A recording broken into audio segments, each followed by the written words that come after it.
नमस्ते.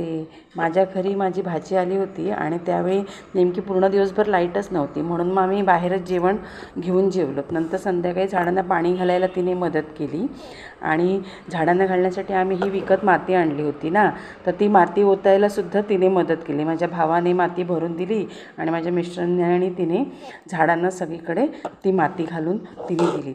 आणि तिचा हा मुलगा आमचा नातू त्यानेसुद्धा माती भरून द्यायला आम्हाला खूप मदत केली. आणि संध्याकाळ झाली तरी लाईटच आली नाही. मग आम्ही सगळे काजूच्या झाडाखाली बसून छानपैकी तिने भेळ बनवली. चुरमुरे, फरसाण, त्याच्यानंतर कांदा, टमॅटो, लिंबू आणि सगळं घालून एकत्र करून छानपैकी अशी तिने भेळ तयार केली. आणि नंतर कुड्याच्या पानांचा द्रोण तयार केला आणि त्या द्रोणामध्ये तिने सगळ्यांना अशी भेळ दिली. आणि अशा प्रकारे लाईट नव्हती, गरम होत होतं, पण तरीसुद्धा आम्ही खूप छान अशी संध्याकाळ एन्जॉय केली.